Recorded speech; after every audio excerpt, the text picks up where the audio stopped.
¿cómo se llama?, de Chile Vamos y republicanos que querían llegar a algunos acuerdos por omisión, particularmente en aquellos circunscripciones donde son binominales. Estamos hablando de Aysén, Arica, Tarapacá, pero estaban complicados, no habían logrado establecer. Los pactos por omisión, como ustedes recordarán, son aquellos en que uno se omite para que quede solo el otro candidato. Y por lo tanto eso no había ocurrido y se estaban hasta el momento llevando cada uno 2 candidatos en estos republicanos por una parte y Chile Vamos por otra, llevando 2 candidatos en estos lugares. Y lo otro es que lo que tendría como el punto más complejo de resolución en el pacto del oficialismo, que se llama Unidad por Chile, Unidad por Chile, sería el Distrito 8. Distrito 8 que Estación Central, Providencia, Estación Maipú, Cerrillo, Colina, es un hiperdistrito. Sí, el más grande. Y en ese distrito habría el siguiente punto, está en discordia. Los radicales quieren llevar 2 y los liberales quieren llevar 2. Pero eso suma, con todos los otros suma 9 y pueden llevar 8. Entonces, o los liberales o los radicales u otro tendría que hacer un acto de conmiseración y decir, yo me bajo. Valparaíso también está bien complicado porque... Por los senadores en Valparaíso más. Pero una buena noticia para el oficialismo y es que Jorge Sharp, que va en la lista chica del oficialismo, hasta que se desprende de Acción Humanista y de Frente Regionalista Verde, no va al Senado, sino que va a diputado. Ahora, ¿eso a quién le complica? A los candidatos a diputados, particularmente el Frente Amplio, particularmente Brito, que está esperando a que algo se desocupe, porque el Frente Amplio había hecho una encuesta para definir cuál de los 3 aspirantes que tenía, entre ellos Brito, Ibáñez, no recuerdo el otro, era el que se iba a... el actual senador... Pero él ya no va, Latorre ya no va. No, pues hicieron una encuesta para resolver eso y no van ni Brito ni Latorre, va Ibáñez. Sí. Pero Brito insiste, quiere. Sí, Brito más dice ahora que no está terminado. Más ahora que Sharpe va a diputado y no a senador. Se puso más atractiva la... Eso sería. Ahora hay otras informaciones de carácter policial, pero que siempre han rozado a lo político por las implicancias. Sí, vamos a volver sobre este tema más tarde, pero... El segundo bloque. En el segundo bloque, porque claro, está ahí a medio Estamos filo. esperando las inscripciones. Sí, bueno, el fin de semana supimos que apareció el sicario que asesinó al rey de Mex, ¿verdad? Apareció porque se había fugado y en Colombia lo sorprendieron, lo detuvieron y ya inició... El que no se había fugado, perdón, al que habían liberado. Sí, y ya inició el proceso de extradición. Exactamente. Se solicitó en el juzgado de garantía. Entonces, pero el caso ha avanzado bastante, además de esto, porque hoy día hubo 2 nuevos detenidos que fueron puestos a disposición del tribunal. Uno es sería el intermediario, porque no quedó tan claro, como la audiencia de formalización fue en reserva, no quedó muy claro el rol, pero sería el intermediario entre los sicarios y el mandante, vale decir, este amigo, entre comillas, del rey de Mex, que le debía mucha plata y por esa razón lo habría enviado a matar. Y el otro, que es sería el encargado logístico. El primero es ecuatoriano, el segundo es venezolano de nacionalidad. Así que, raya para la suma, van 6 personas detenidas, 4 de ellos de nacionalidad venezolana, un ecuatoriano y un chileno. Así que avanza harto. Y lo otro que no avanza, pero tiene que ver con lo anterior por el tema de las debilidades en gendarmería y en las cárceles. Me estoy refiriendo justamente a lo que tú me recordaste del sicario, que lo dejaron libre. No sabemos todavía si la responsabilidad estuvo en el tribunal, en gendarmería o dónde estuvo.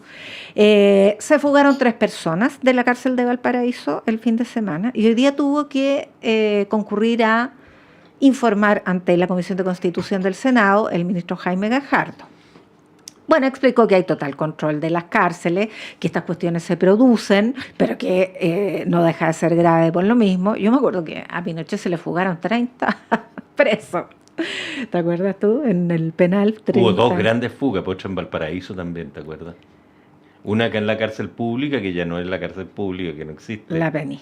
Y no, era acá hay unos edificios ahora donde estaban los tribunales antiguos, que ahí estaba la cárcel pública, de ahí se fugó un lote de los 30 que tú recuerdas, Y de la cárcel de Valparaíso, otro grupo grande también con Sergio Bushman, entre otros, en aquel entonces.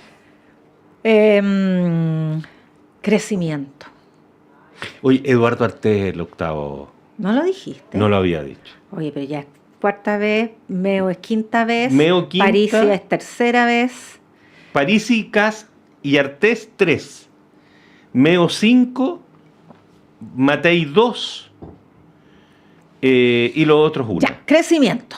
Se conoció hoy día el informe de cuentas nacionales del Banco Central, que fue muy auspicioso. Está muy contento el ministro de Hacienda, Mario Marcel, porque dio cuenta de un crecimiento de 3,1 del PIB en el segundo trimestre de este año. Así es. Un guarismo que es muy superior a lo que se esperaba, considerando además que hubo un día menos, hubo varias desventajas para el crecimiento, pero la composición del crecimiento es sumamente importante porque principalmente inversión, que es algo que se echaba mucho de menos y que en general lo menciona el gran empresariado, de que no hay incentivos para la inversión. Se llama formación bruta de capital fijo, que es justamente la adquisición de maquinaria, inmuebles, todo lo que se requiere para producir. Y eso registró un aumento de 5,6. Así que Mario Marcel, ¿sabes lo que dijo? Dijo que en una de esas se corrige al alza la estimación de crecimiento del año. Sí, pues. A mí me llamó la atención lo siguiente. Hay una insistencia permanente en la gran preocupación que genera el crecimiento. ¿Sí o no? Es muy importante para todos nosotros. Pero particularmente el mundo del empresariado y la prensa empresarial lo pone siempre de relieve. Fíjate que hojeé la segunda de hoy 4 veces, porque no podía creer que no saliera. Y no estaba la noticia del crecimiento del segundo trimestre. No te... Epate. Que tú me preguntas si me llama mucho la atención. Sí. No, si me parece que es muy raro que no esté, sí, pero no me llama la atención. También hay información de la deuda externa y de la deuda pública. Particularmente la deuda pública también me llama la atención porque Emol titula que la deuda pública asciende a 89.797 millones de dólares. Tremendo, pero eso es un 34,5%. Sí, pues. Entonces, ¿cómo? Ya. Y vámonos al exterior, porque... no, perdón. El país se cae a pedazos. Tú sabes. Por esto. Se está cayendo a pedazos, todo el mundo lo sabe, se cae a pedazos. Pero la bolsa vuelve a batir un récord histórico. Histórico, cuando digo histórico, es que nunca antes en su historia la Bolsa de Comercio de Chile, el IPSA, había logrado superar los 8.800 puntos. Y lo vuelve a hacer. Había batido el récord histórico la semana pasada y lo vuelve a hacer. ¿Qué te parece?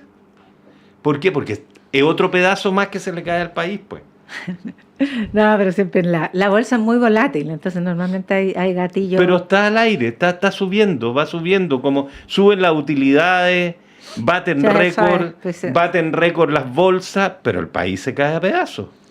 Oye, y la guerra en Ucrania, no sé si se cae a pedazos, puede que haya un paso, porque Trump se reunió el domingo, sabemos, con Putin, su homólogo ruso, en Alaska, y resulta que salió de esa reunión con el petitorio de Putin en vez de lo que él habría ganado. Y el petitorio de Putin se lo transmite hoy día a Zelensky en una bilateral en la oficina oval de la Casa Blanca, a la que luego ingresan los líderes de la Unión Europea, que esta vez no quisieron dejar solo a Zelensky después del desaguisado y el maltrato que obtuvo en su primera reunión, y estaban el presidente de Francia, el primer ministro de Alemania, la primera ministra de Italia, de Finlandia, la vocera de la Unión Europea, Ursula von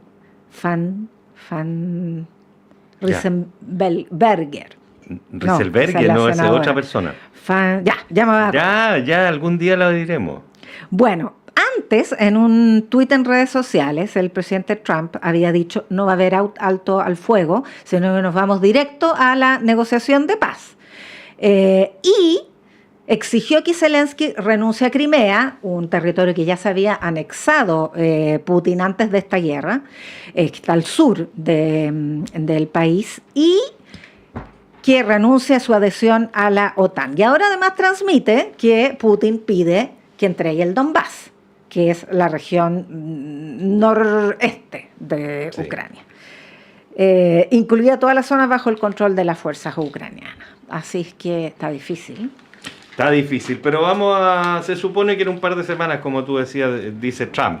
Oye, en Bolivia hubo elecciones ayer y como no era relativamente como era predecible, pasaron dos candidatos de derecha pero de derechas bien distintas. Pasaron dos candidatos de derecha a la segunda vuelta, que va a ser en octubre. Pero nada de predecible, porque pasó. No, pues lo que no era predecible es el que pasó. Pero que fueran dos de derecha sí estaba como previsto, pero claro, no fueron los dos que se esperaba. Sí, fue muy sorprendente porque no tenía ninguna chance, según las encuestas, quien pasó con el primer lugar, además, a segunda vuelta, que es Rodrigo Paz. Así es. Hijo del expresidente Paz Zamora. Exactamente. Que ha sido bien confusa la identificación política de él, porque algunos medios lo caracterizan como de centroizquierda, y él es completamente centro-derecha, pero vamos a consultarlo. Me parece... aclarémoslo. Con una especialista, es la socióloga directora de Núcleo Milenio sobre crisis política de la ANIDI, directora de investigación de la Facultad de Educación y Ciencias Sociales de la Universidad Andrés Bello. Ella es Stephanie Alenda. Muy buenas tardes, Stephanie. Buenas tardes, muchísimas gracias por la invitación. Espero no tener problema con el internet, que se cayó hace 2 minutos, pero ojalá que no. Ojalá que no. Sabemos que se cayó y que volvió rapidito, así que esperemos que vamos a hacer esta conversación con los dedos cruzados. En Bolivia. Estoy en Bolivia, pero no hay un vínculo directo, ¿no? Pero puede caerse en Chile también. Sí, claro. Así que estaban preguntándose. Sí, ¿quién es Rodrigo Paz, además de ser hijo de Paz Zamora? ¿Cuál es su más bien identificación política, no su autoidentificación política? ¿Y por qué se produce esta sorpresa que ninguna encuesta auguraba que sería él uno de los que pasara a segunda vuelta? Bueno, yo creo que ahí hay dos preguntas. Podemos tal vez partir por la identificación del Partido Demócrata Cristiano, que para nosotros podría ser bastante obvio que es un partido de centro, pero efectivamente, como bien dijiste, no hay una suerte de consenso en los medios sobre si es de centro izquierda, centro derecha, centro, etcétera. Porque el Partido Demócrata Cristiano y los partidos en general en Bolivia existen mucho menos que en Chile. Hay mucho menos instituciones en general, ¿no? Por lo tanto, es muy difícil identificar una línea ideológica clara de organización o formaciones partidarias. Este partido tiene un abanico de sensibilidades y tiene un historial de alianzas, por lo general, que han sido con lo que podríamos llamar la derecha, incluso podríamos llamar, no sé, Banzer, donde lo ubican, ¿no? Pero la derecha ultra, aunque han hecho alianzas con Banzer en democracia. Han hecho también alianzas con Luis Fernando Camacho, el ex gobernador de Santa Cruz, del Comité Cívico, en 2020, que le permitió presentarse a la presidencia. Por lo tanto, aunque esta alianza haya sido desautorizada por el Partido Demócrata Cristiano en su minuto, si uno mira las alianzas, fueron un poco más hacia la derecha que lo que podemos ubicar como una sensibilidad o vínculos de izquierda. Sin embargo, hay también un vínculo con la socialdemocracia, porque Rodrigo Paz es hijo de Paz Zamora, Jaime Paz Zamora, que fue también del MIR, que es una escisión del Partido Demócrata Cristiano, y ahí estamos hablando de una sensibilidad mucho más de izquierda, por lo menos que tuvo en algún minuto también este partido cercano al Partido Demócrata Cristiano. Sin embargo, claramente es un partido y es un candidato opositor al MAS, se entendió muy claramente. Vamos a tener una segunda vuelta entre dos candidatos muy claramente críticos hacia el MAS. que reflejan también el sentir de la población, porque el MAS desapareció casi del mapa, ya va a tener, no tiene senadores y va a tener, en función de los resultados finales de los conteos, de los votos, a lo mejor un diputado o una diputada. Entonces es realmente un cambio de ciclo que se auguraba y que se está como concretando. Ahora, no sé si quieres seguir con la pregunta de por qué ganó o algunas hipótesis. Claro, claro, porque la sorpresa. A ver, fue muy interesante y por eso que estoy bien entusiasmada hoy de hablarles de esto, porque estuve en Bolivia ayer como recorriendo muchas mesas electorales al cierre de las mesas, gracias a una colaboración entre el Núcleo Crispol que dirijo y el Centro Europeo de Apoyo Electoral. Y veíamos que Rodrigo Paz Pereira estaba arrasando en la mayoría de las mesas, tanto en El Alto, que es una ciudad popular cerca de La Paz, donde está el aeropuerto, y en La Paz. Entonces, había una tendencia realmente muy fuerte a su favor que se confirmó 2 horas después. Y lo que es interesante también es que logró conquistar el voto popular, lo que puede deberse a su acompañante de fórmula, que se llama el capitán Lara, que es un capitán que ha sido de Cochabamba, pero entiendo que trabajan en Santa Cruz y ha sido muy crítico hacia la corrupción en la policía. Es un TikToker también, así que transmitió muchos mensajes por redes sociales, críticos obviamente hacia el MAS, pero también hacia la corrupción en general.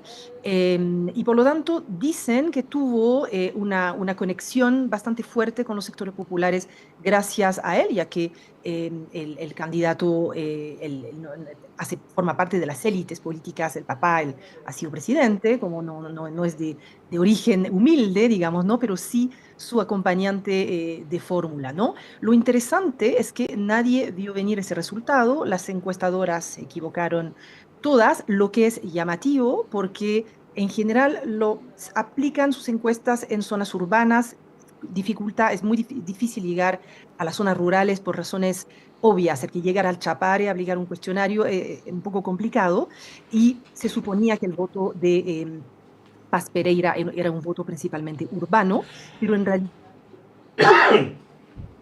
Parece que perdimos. Sí, está complicado, está complicado. Bueno, ya nos está explicando por qué no había sido posible prever el favoritismo que despertaba, quien finalmente pasó a la segunda vuelta como favorito, en el sentido que fue quien más votos obtuvo en las elecciones. El 32%, un poquito más del 32%. Claro. Lo del MAS es impresionante, ¿eh? Después de tantos años de gobierno, con una popularidad de Evo Morales incuestionable, y luego su sucesor Lasso, pero peleado a muerte, terminó destruyendo es que se dedicaron a destruir internamente claro. a ese partido. Fíjate que una guerra fratricida. Brutal. Evo Morales, que se había convertido en un fenómeno impresionante. ¿La tenemos de vuelta a Stephanie? Perdón, realmente no ha pasado todo el día, es... pero no es culpa tuya, Stephanie, tranquila. No Déjame completarte el tema de la derecha preguntándote por el tercero, el que se suponía que iba a sacar la primera mayoría, que un candidato muy claramente identificado con la derecha, de grandes recursos, un súper rico, y que ya comprometió su apoyo a Paz, lo cual deja a Quiroga... que también fue presidente de Bolivia en su momento, pero un año nomás fue presidente Quiroga. Y cuando Banzer tuvo que dejar la presidencia, él asumió, pero nunca fue candidato a la presidencia directamente. No, él asume, claro, él era el vicepresidente. No es la primera vez, es la tercera candidatura a la presidencia, perdón, ha sido varias veces candidato, pero veamos cómo le va esta vez. Y que le entregue el apoyo a Paz... se suponía el candidato con mayores posibilidades al principio, o sea, las encuestas no le apuntaron a nada. Exacto, sí, era supuestamente el con mayores posibilidades. Samuel Doria Medina también ha sido candidato varias veces a la presidencia y se ubicaba un poco menos a la derecha que Tuto Quiroga, el candidato más a la derecha de los tres. Va un poco ordenándolos, ¿no? Ujú. Y efectivamente es un empresario exitoso que también daba señal de, digamos, con su éxito transmitía algo que podía arreglar también la economía boliviana, que no pasa por su mejor momento. Pero sí dio su apoyo a Paz Pereira y por lo tanto ese apoyo es bastante contundente porque él obtuvo igual 20 y algo por ciento de la votación.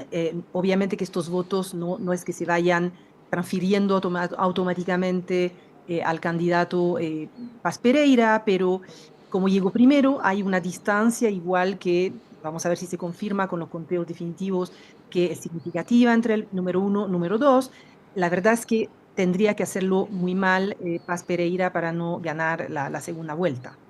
Estamos conversando con Stephanie Alenda, académica de la Universidad Andrés Bello y directora del Núcleo Milenio sobre Crisis Política de la ANID. Corrígeme si me equivoco, pero el nulo y blanco suele ser alrededor del 4% y esta vez fue un 10%. Y se debate, ¿más del 10%? Sí, fue 19, si no me equivoco. 19 es que es y algo. muchísimo. Y se debate si es producto del llamado Evo Morales o no.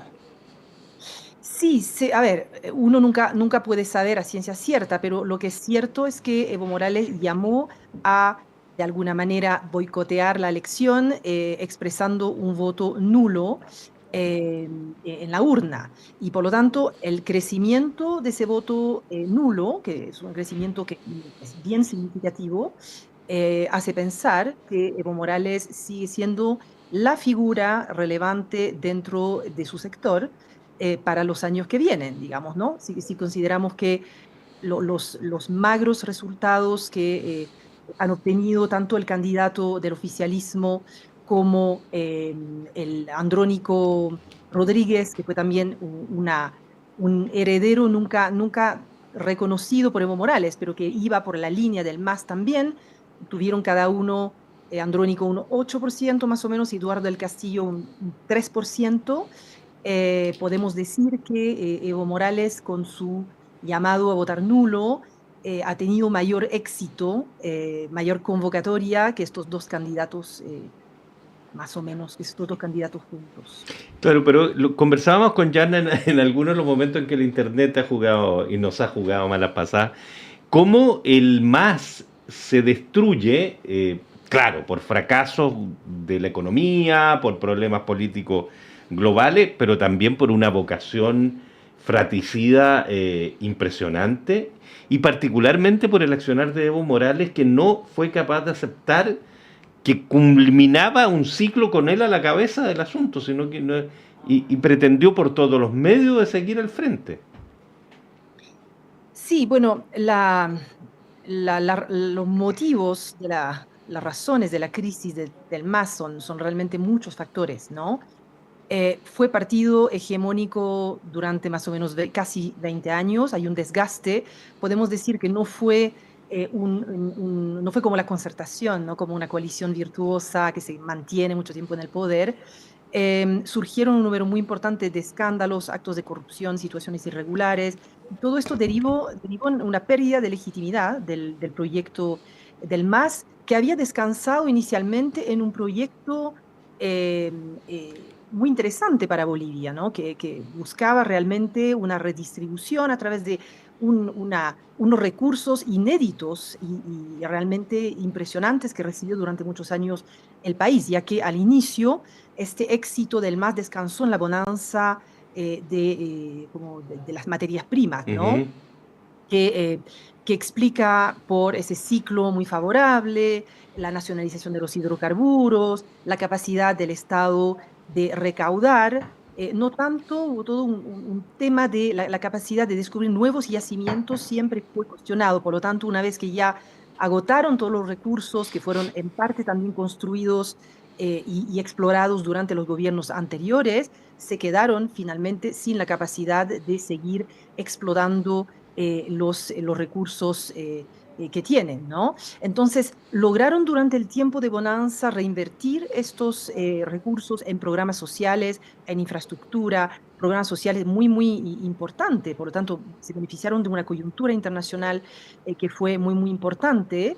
Y la nacionalización que solamente Evo podía hacer tal como la hizo, porque había todo un discurso, toda una narrativa también a favor del pueblo, de los pueblos originarios, produjeron... La perdimos de nuevo. Fíjate que hay otra cosa que caracteriza el discurso de Paz, de Rodrigo Paz, que ha sido senador, diputado, consejero, alcalde, o sea, ha tenido una larga trayectoria política. No es que sea el hijo de Paz Zamora que de repente aparece, él tiene una trayectoria política muy larga. Es la relación, se lo podemos preguntar a Stephanie, como para ir concluyendo nuestra conversación, un poco interrumpida, pero extraordinariamente interesante. Stephanie, estábamos refiriéndonos a que Paz tiene una larga trayectoria política, ha tenido cargo ya.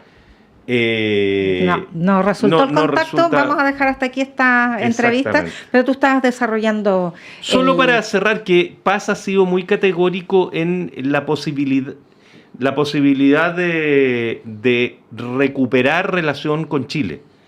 Incluso a nivel diplomático total, lo ha insinuado, dijo, ya perdimos Silala en La Haya, ya perdimos la salida al mar en La Haya, no tenemos nada más que pedir, y para el desarrollo de Bolivia, para su andar, requiere de buenas relaciones con un vecino como Chile, y vamos adelante con eso. Entonces, abre un espacio interesante en esa dirección y cierra de alguna manera, si es que Paz gana, esta lógica que era tan fuerte en el MAS y particularmente con Evo Morales, en que la recuperación, ¿no es cierto? Acuérdate que recuperar el mar estaba puesto en la Constitución como una obligación constitucional de Bolivia. Cierra un poco ese ciclo y abre a lo mejor una etapa de mayor entendimiento entre ambos países. Ahora, la ola de derecha está también cubriendo el país boliviano. Garantizada en este minuto. Tal como lo hizo en Argentina, en Ecuador, en otras elecciones que hemos tenido. Falta Colombia, falta Brasil y antes de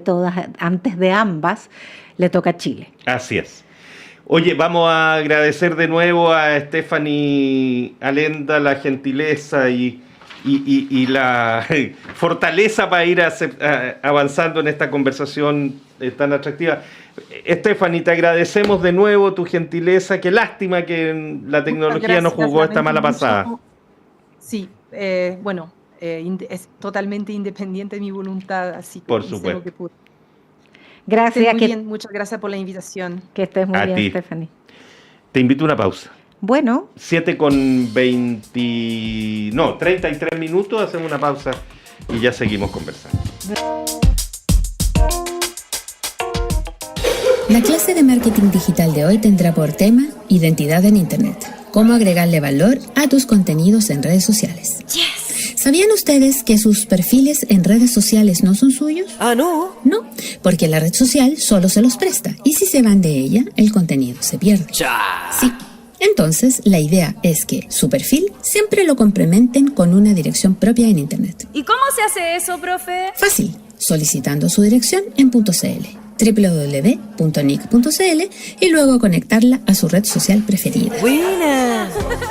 Por 9.990 pesos al año, construye tu identidad digital en Internet con .cl. Nick Chile, somos el .cl.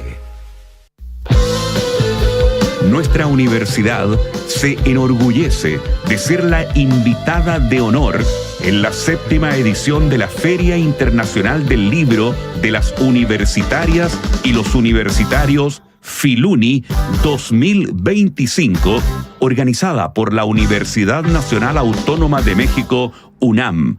Del 26 al 30 de agosto, acompáñanos en una interesante transmisión en vivo y en directo desde Ciudad de México a las 15 horas por el 102.5 FM y radio.uchile.cl. Conduce el director de Radio Universidad de Chile, Patricio López.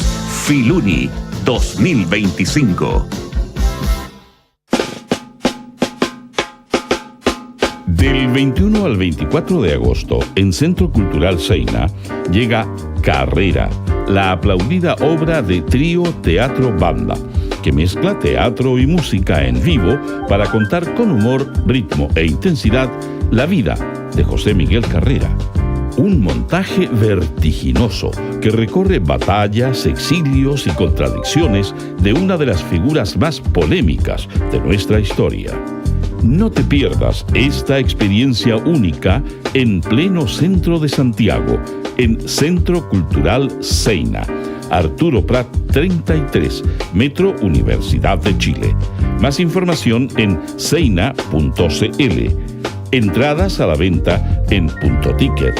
Colabora Radio Universidad de Chile.